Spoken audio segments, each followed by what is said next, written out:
bagaimana ciri-ciri kita akan berhasil dalam mengamalkan amalan nafkah gaib.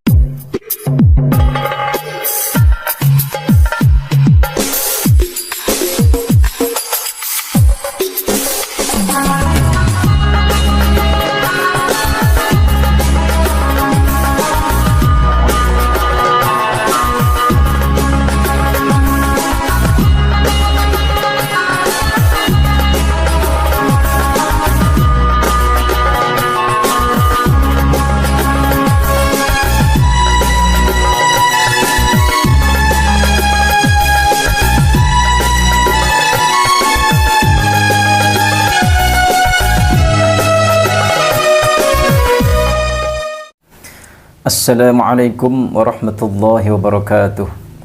A'udzu billah, bismillah, alhamdulillah, wassalatu wassalamu ala rasulillah wa ala alihi wa ashabihi wa mawalah. La hawla wa la quwwata illa billah, amma ba'd. Saudara-saudara pemirsa setia channel Majmu'atul Hikam rahimakumullah.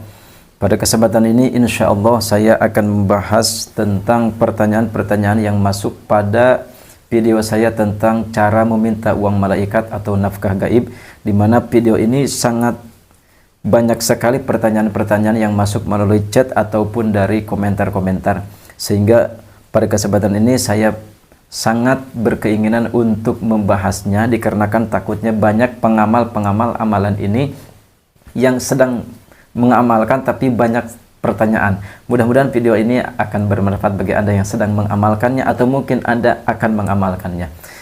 Karena bisa jadi pertanyaan ini adalah pertanyaan Anda juga, silahkan disimak. Namun sebelum saya lanjutkan, bagi Anda yang mungkin baru bergabung, silahkan diklik dulu tombol subscribe, like, komen, share sebanyak-banyaknya kepada saudara dan rekan-rekan kita semua. Pada kesempatan ini saya akan membahas atau menjawab dari sebuah pertanyaan, bagaimana ciri-ciri kita akan berhasil dalam mengamalkan amalan nafkah gaib. Nah, ini termasuk Anda juga yang mungkin mengamalkan uang malaikat. Jawabannya adalah ciri-ciri ketika Anda akan berhasil mengamalkan sebuah amalan nafkah gaib ataupun uang malaikat, maka ciri-cirinya adalah yang pertama, ikhlas ibadah karena Allah Subhanahu wa taala. Ketika Anda beribadah, berwirid dengan ikhlas, mengikhlaskan diri beribadah kepada Allah Subhanahu wa taala dengan amalan ini, maka ini adalah potensinya besar ketika Anda mengharapkan ijabah dari Allah Subhanahu wa taala. Ini yang pertama. Kemudian ciri yang keduanya adalah Anda selalu istiqomah mengamalkannya. Walaupun gak datang rizki, sudah 1 hari, 2 hari, 3 hari, kok belum juga datang rizki yang tidak disangka, akan tetapi Anda terus istiqomah mengamalkannya. Ini merupakan ciri bahwa Anda akan berhasil. Dan bahkan Anda yang istiqomah mengamalkan amalan ini akan lebih besar peluangnya, bahkan rezekinya akan lebih banyak ketimbang dengan orang yang baru 3 hari Allah kabulkan. Misalkan Anda sudah 1 minggu, sudah 1 minggu lebih mengamalkan amalan ini, Anda terus istiqomah mengamalkan amalan nafkah gaib ini. Ini akan lebih besar peluangnya dan akan lebih banyak rezekinya dibanding dengan orang yang udah 3 hari sudah diijabah oleh Allah Subhanahu wa taala. Ini silakan Anda buktikan. Ketika Anda 1 minggu, 2 minggu, jangan malas. Ketika Anda malas, justru itu adalah ciri dan tanda Anda akan dijabah oleh Allah Subhanahu wa taala dengan rezeki yang berlimpah ruah dan bertubi-tubi. Silakan Anda buktikan ucapan saya ini. Jadi jawaban dari ciri-ciri Anda akan berhasil ketika Anda mengamalkan nafkah gaib ini, maka Anda adalah yang pertama ikhlas beribadah kepada Allah Subhanahu wa taala dengan wirid tersebut dan Anda istiqomah mengamalkannya. Ini insya Allah akan lebih besar peluangnya dan lebih banyak rezekinya dibanding dengan orang-orang yang ketika 3 hari atau 1 minggu langsung diijabah oleh Allah Subhanahu wa taala. Dan ini juga alhamdulillah merupakan pengalaman saya juga. Kemudian ada lagi pertanyaan yang sangat menarik untuk kita bahas, yaitu kemudian Pak Ustadz, berapa lama kita harus mengamalkan amalan nafkah gaib ini? Nah, ini ketika kita mengamalkan amalan ini, maka jawabannya adalah terus-menerus kita mengamalkannya. Semakin sering kita mengamalkan amalan ini, maka semakin besar pahalanya dan semakin besar hasilnya yang insya Allah akan Anda dapatkan. Seperti halnya kita absen di sebuah pabrik, ya, absen di sebuah perusahaan, setiap hari semakin kita banyak kerja, semakin sering kita masuk, maka gajinya pun insya Allah akan semakin besar. Akan tetapi apabila Anda semakin sering alpa, semakin tidak masuk, maka gaji Anda tentunya semakin banyak potongan dan semakin kecil. Maka anggap saja amalan nafkah ini sebagai pengganti Anda bekerja di pabrik selama 8 jam. Karena nafkah gaib ini kalau kita amalkan sekitar 2 jam lah. Sekitar 2 jam kalau kita kerjakan dari jam 2 mungkin akan selesai pada sekitar pukul 4 dini hari.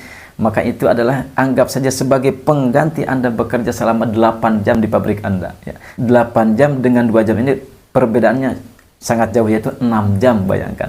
Apalagi ketika Anda mengamalkan amalan bosan miskin. Nah, amalan bosan miskin ini apabila kita amalkan secara istiqomah hanya 10 menit saja. Bayangkan, ketika kita bandingkan dengan 8 jam di pabrik, maka dengan 10 menit sangatlah jauh perbandingannya. Ini sangat jauh sekali apabila kita bandingkan dengan ketika kita bekerja di sebuah perusahaan 8 jam dengan 10 menit. Ini sangat memang secara akal tidak masuk akal, akan tetapi bagi Anda yang mungkin sudah membuktikannya, insya Allah ini adalah sesuatu karunia dari Allah Subhanahu wa Ta'ala dan anugerah yang akan kita dapatkan dari Allah Subhanahu wa Ta'ala. Akan tetapi apabila Anda yang mungkin sedang mengamalkan akan tetapi belum mendapatkan hasilnya, belum mendapatkan ijabahnya dari Allah Subhanahu wa Ta'ala, jangan sampai Anda berhenti bekerja hanya mengandalkan amalan ini saja. Jangan dulu. Sebelum Anda merasakan sendiri kenikmatannya berwirid kepada Allah Subhanahu wa Ta'ala. Setelah Anda merasakan kenikmatannya berwirid, mendapatkan anugerah dari Allah Subhanahu wa Ta'ala, itu silakan Anda pilih. Mau dilanjutkan bekerjanya, mau Anda pilih, terserah Anda. Ini nantinya Anda yang akan bisa memilih sendiri. Jangan sampai Anda berhenti bekerja dan mengandalkan amalan ini. Setelah Anda yakin betul dengan anugerah yang akan diberikan oleh Allah Subhanahu wa Ta'ala dan sudah Anda rasakan bukti nyatanya, maka silakan Anda pilih mau 8 jam atau mau 10 menit, silakan Anda yang pilih. Kemudian ada juga yang bertanya pada chat kepada saya, yaitu Assalamualaikum Ustadz, saya Samsul Arifin, mau tanya apakah boleh dalam semalam mengamalkan 2 amalan? Contoh Ustadz, sholawat pohon dan minta uang malaikat. Ini saya jawab adalah silahkan Anda amalkan dua-duanya. Ini tidak akan bertabrakan karena dua-duanya adalah disyariatkan dan dianjurkan, bahkan disunahkan. Yang pertama yaitu sholawat pohon dan minta uang malaikat. Ini dua-duanya adalah kalimah-kalimah yang memang tidak berbenturan dan kalimah-kalimah yang akan saling memperkuat dan menambah keberkahan dari Allah Subhanahu wa Ta'ala untuk Anda yang mengamalkannya. Jadi silakan saja Anda amalkan berapapun amalannya, entah itu digabung 3 amalan bosan miskin, amalan pohon duit, amalan uang malaikat, silahkan Anda gabungkan, silahkan. Apabila mungkin Anda waktunya memungkinkan, silahkan. Ini tidak akan berbenturan dan tidak akan mengakibatkan efek samping yang buruk bagi Anda. Justru bahkan akan menambah keberkahan dan keajaiban dari sebuah doa, insya Allah. Mudah-mudahan bagi Anda yang mungkin mengamalkan, dan mungkin ini adalah pertanyaan-pertanyaan yang termasuk ada juga yang bertanya-tanya seperti yang saya bahas pada kesempatan ini, mudah-mudahan bisa bermanfaat dan bisa memberikan keyakinan ketika Anda mengamalkan amalan ini. Mudah-mudahan video kali ini bisa bermanfaat untuk kita semua. Saya cukupkan sekian. Wabillahi taufiq wal hidayah. Wassalamualaikum warahmatullahi wabarakatuh.